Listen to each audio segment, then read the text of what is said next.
70 साल में वह संविधान जो समता, स्वतंत्रता, बंधुत्व और न्याय की बात करता है, जो सबके लिए बराबर अवसर उपलब्ध कराता है, चाहे वो महिला हो चाहे पुरुष हो, जिसे बराबरी का अवसर जो ग्रंथ दिलाता है, जिसे देश संचालित होता है, उसे तोड़ मरोड़ कर कितनी बार उन्होंने संशोधन किया? एक संशोधन कर दिया। क्यों? इसलिए कि बाबा साहब ने जो संविधान बनाया उस देश के मूल निवासियों के भी हित में है, इस देश में रहने वाले प्रत्येक नागरिक के हित में है। लेकिन वह वर्ग जिसके अंदर हमारे प्रति नफरत है, वंशानुगत नफरत है, उन लोगों को यह संविधान स्वीकार नहीं। इसलिए उसमें तरह तरह से संशोधन करके इसका ढांचा खत्म कर दिए है। इसलिए जरूरत पड़ गई कि आज यदि हम भारत के संविधान का सम्मान नहीं करते, यदि हम भारत के संविधान की सुरक्षा की बात नहीं करते, यदि हम इसे संवर्धन करने की बात नहीं करते, तो निश्चित तौर से वो कम समय बचा है कि जिस समय के बाद ये संविधान खत्म कर दिया जाए। आज हम जो लड़ने की बात करते हैं, जो हम अधिकार की बात करते हैं, वो इस संविधान की बदौलत करते हैं। इस संविधान से के माध्यम से लोग संसद जाते हैं, इस संविधान के माध्यम से न्यायपालिका में जाते हैं, इस संविधान के माध्यम से लोग कार्यपालिका में जाते हैं। कार्यपालिका, व्यवस्थापिका और न्यायपालिका में जाने के लिए ये संविधान है। हम लोग यहां पर सभा कर रहे हैं, भारत के संविधान की देन है कि इस भारत के संविधान की वजह से हम निडर होकर ये बातें कह पा रहे हैं।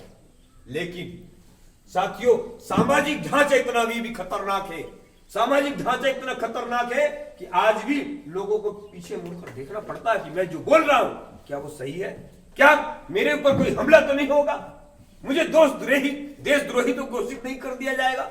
आज के समय में एक कठिन परिस्थितियां बन गई है, ऐसी कठिन परिस्थितियां क्रिएट कर दी गई है कि लोग आज जो सच है उसे कहने से गुरेज कर रहे हैं, सच कहने के पहले डर रहे हैं, कहते हैं यार कहीं गड़बड़ ना हो जाए। तो मैं ये कहना चाहता हूं कि आज की जो परिस्थितियां हैं, इस परिस्थितियों में जैसा कि सरपंच साहब ने कहा, संवैधानिक जितनी भी संस्थाएं हैं, संवैधानिक संस्थाओं का निजीकरण किया जा रहा है। तो संवैधानिक संस्थाएं, सार्वजनिक संस्थाएं जिनमें हमारा हक है, उन सार्वजनिक संस्थाओं का निजीकरण करके अडानी अंबानी को दिया जा रहा है। ये 10 या 11 उद्योगपति हैं जिन्होंने इस देश के नेताओं को खरीद लिया है और इस देश के नेताओं के द्वारा पूरी तरह से इस देश को बेचने का काम किया जा रहा। आप सबको पता होगा, न जाने कितनी सार्वजनिक संस्थाएं हमारी बिक गई, और जब सार्वजनिक संस्थाएं बिक जाएगी तो आप कैसे पाओगे कि इसमें मेरा हक है और इसमें मुझे नौकरी चाहिए। तो ये जो व्यवस्था है साथियों, देश को गर्त की ओर ले जाने का काम विगत कुछ दिनों से चल रहा है। शिक्षा नीति को नष्ट कर दी गई है और उस शिक्षा नीति के नष्ट करने के साथ साथ आपने 2 आंदोलन देखे होंगे अभी। एक आंदोलन CAA के नाम पर आया कोरोना के पहले, दूसरा आंदोलन किसानों का आया, और इसके पहले एक आंदोलन हुआ 2 अप्रैल को जो SC/ST एक्ट को लेकर था। SC/ST एक्ट को लेकर जो आंदोलन था उसमें पूरे देश में हलचल मची थी। वजह जानते हो क्यों? उसकी वजह यह थी कि हर गांव में, हर शहर में कोई ना कोई व्यक्ति इस भारत के संविधान के आरक्षण के माध्यम से, विशेष प्रतिनिधित्व के माध्यम से नौकरी पाया है, वो छात्रवृत्ति पा रहा है। तो हर गांव में है 1-2 व्यक्ति। इसलिए उन 1-2 व्यक्तियों को ऐसा लगा कि हमको सबको सड़क पर उतरना चाहिए क्योंकि हमारा अधिकार खत्म होने वाला है। इसलिए पूरे देश में भूचाल आया, लेकिन अभी किसानों के आंदोलन पूरे देश में भूचाल नहीं आया। बरौ का किसान चिंतित नहीं है, सिरमौर का किसान चिंतित नहीं है, रीवा का किसान चिंतित नहीं है। क्यों? क्योंकि इन्हें लगता नहीं कि हमारे खिलाफ भी ये षड्यंत्र, हमारे भी अधिकार खत्म होने वाले, हमारा भी जमीनी मालिकाना हक खत्म होने वाला है। ये जमीनी मालिकाना हक जो खत्म करने की साजिश है, इस साजिश को कानून के माध्यम से तैयार कर रहे हैं। तो इसलिए हम सब लोगों को समय की नजाकत को समझने की जरूरत है कि समय की नजाकत क्या है। क्या हम मानवता की रक्षा कर पाएंगे? क्या भारत के संविधान ने जो अधिकार दिए हैं उन अधिकारों को हम प्राप्त कर पाए हैं? जितना प्राप्त हमने करना चाहिए उतना क्या हम कर पाए? नहीं कर पाए हैं। इसलिए जरूरत है कि आज एक पढ़ा लिखा व्यक्ति, जैसा कि हमारे साथी ने भी कहा, पढ़ा लिखा व्यक्ति कानून तो तोड़ सकता है, रिश्वत तो ले सकता है, अपराध तो कर सकता है, लेकिन धार्मिक संस्था का उल्लंघन नहीं सकता। वहां वो जूता तो उसे उतारना ही पड़ेगा। कितना सूटेड बूटेड हो, कितने बड़े पद पर हो, जहां नाम आएगा हनुमान जी का, शंकर जी का, जूता उतारना ही पड़ेगा अपना बाहर। वहां पर नियम तोड़ने से डरते हैं, जबकि उसका कोई वैज्ञानिक तथ्य नहीं है, कोई लेना देना नहीं। हमारे देश का डॉक्टर स्पष्ट तौर पर बोलता है, भगवान चाहेगा तो ठीक हो जाओ।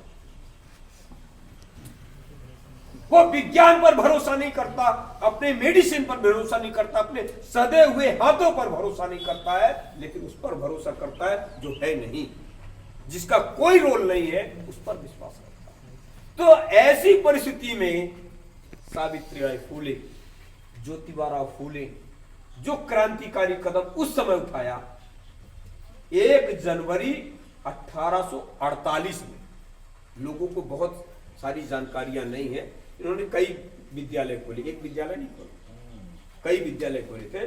तो इनका पहला विद्यालय 1 जनवरी 1848 में खुला।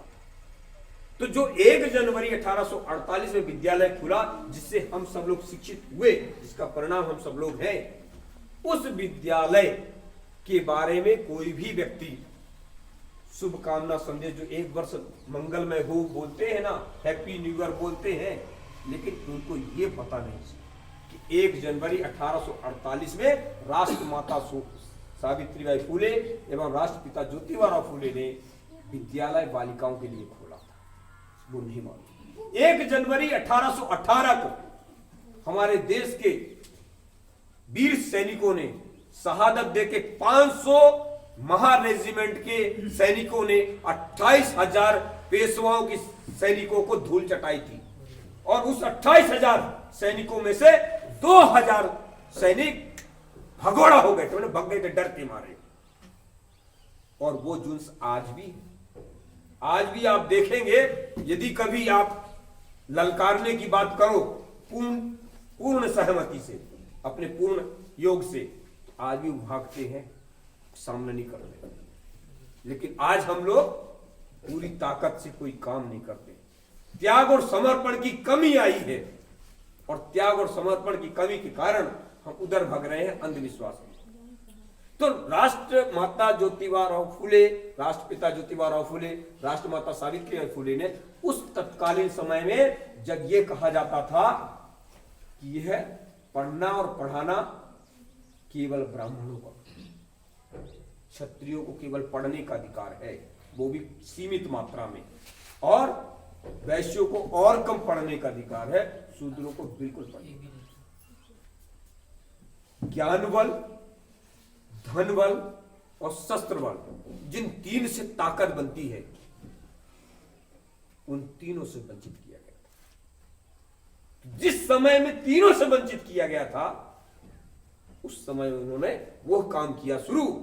तब लोगों ने कहा, इस शास्त्र विरुद्ध काम हो रहा है, धर्म विरुद्ध काम हो रहा है, और पूरा गिरोह, जैसे अभी अपन यहां कुछ करें, यहां का जो एंटीना वाला आदमी है, वो पूरे गांव के लोगों को, जो उनके पक्ष समर्थन वाले लोग हैं, उनको इकट्ठा करेगा। आज बहुत गरियाएं, कुछ नहीं बोले अपन, बहुत गरिया, बड़ा अपमान करेंगे, तो लागत जहर बोल दी, आग लगा दी, ऐसा बोल के उन लोगों को इकट्ठा करेंगे जो उनके समर्थन में रहते हैं, और उनको इकट्ठा करके आएंगे। नौ संतोष, चुनाव नहीं लड़ेगा आप, नौ संतोष चुनाव नहीं लड़ेगा, माने 3.5% जिसको हम ऐसा फूक दे दूर जाएगा, वो धमकी देता है। किसे धमकी देता है? 85% समाज को धमकी देता है, जिसको हम फूके उड़ जाएगा, लेकिन वो धमकी देता और हम सहम जाते हैं, हम डर जाते हैं। क्या कहा उस समय गोविंदराव फुले से पूना शहर के ब्राह्मणों ने कहा, ये तुम्हारा लड़का शास्त्र के विरुद्ध काम करता है, तुम्हारे घर में आग लगा देंगे। गोविंदराव फुले घर आए, उन्होंने कहा, भाई क्या ये तुम लोग अनर्गल काम करते हो, धर्म विरुद्ध काम करते हो, शास्त्र विरुद्ध काम करते हो? क्योंकि ज्योतिबाराव फुले साहब ने उस समय विदेशी विचारक मिस्टर थॉमस पेन नामक एक वैचारिक वो था, दार्शनिक, उसकी किताबें पढ़ी हुई थी। तो उनको ये समझ में आया था कि मनुष्य है, उनके कुछ अधिकार होने चाहिए। तो उसकी वजह से इन्होंने कहा कि जो हमने किया है वो शास्त्र विरुद्ध नहीं है, धर्म विरुद्ध नहीं है, हम अब यही करेंगे। तो गोविंदराव फुले ने, जैसे आज के माँ बाप भी बोलते हैं, दादू जाओ हम रह के न हो, हम नहीं मारेगा यार। तो इस तरह की स्थिति निर्मित की गई और फिर वो घर छोड़े। और जब घर छोड़े तो उसी गांव के गोविंदराव के दोस्त उस्मान भाई, उन्होंने इन दोनों को रोका और फातिमा शेख नाम की उनके घर की महिला मुस्लिम, इन 3 लोगों ने मिलकर इस विद्यालय से शुरुआत करते हुए आगे तक बहुत सारा काम किया। तो ऐसा कमिटमेंट, ऐसा त्याग और समर्पण जो समझ में आ गया कि बात सही है और वो करना है चाहे कुछ भी हो जाए। तो वैज्ञानिक तथ्य जो विज्ञान कहता है, तो हमारे जितने भी महापुरुष रहे सभी ने वैज्ञानिक तथ्य को बढ़ावा देने की बात कही। भारत के संविधान में भी विज्ञान सम्मत प्रचार प्रसार करने का अधिकार और मूल कर्तव्य के रूप में उसे कहा गया है अनुच्छेद 51A में, जो हमारे मूल कर्तव्य भारत के संविधान में लिखे और जो मौलिक अधिकार लिखे, जो हम लोग बोल रहे हैं अनुच्छेद 19 के अनुसार है। तो ऐसी स्थिति में हमें आज देखने की जरूरत पड़ेगी, क्या हम वास्तव में इनकी संतान कहलाने के हकदार हैं? क्या हम इनके बताए रास्तों पर चलने के लिए तैयार हैं? हमें सब कुछ मिला है, क्या हम उसकी सुरक्षा करने की हैसियत में हैं? क्या हम थोड़ा बहुत भी त्याग समर्पण कर सकते हैं कि हमें देश की आजादी को बरकरार रखना है? तो ये तमाम बातें, तमाम विकृतियां हैं। इसलिए मैं अंत में आप सब लोगों को इस 2021 में आप सब लोग निरंतर वैज्ञानिक दृष्टिकोण अपनाकर संविधान की सुरक्षा के लिए, न्याय और सामाजिक समता के लिए, हम पूरे समाज को एक नया संदेश देने के लिए और संपूर्ण भारत को खुशहाल बनाने के लिए शांतिपूर्ण क्रांति, शांतिपूर्ण भी क्रांति होती, क्रांति का भी मैं अर्थ बता देता हूं। क्रांति का अर्थ होता है ऐसा परिवर्तन जिसकी आशा भी ना हो, उससे कई गुना ज्यादा कार्य हो जाए। जैसे अपने देश में हरित क्रांति हुई थी, इसका मतलब क्या था? जो खाद्यान्न था इतने पैमाने में हुआ था, उसे क्रांति का शब्द दिया। ब्लू क्रांति हुई, श्वेत क्रांति हुई, ये क्या है? माने जितनी अपेक्षा परिणाम पाने की उससे कई गुना ज्यादा आ जाए, उसे क्रांति कहते हैं।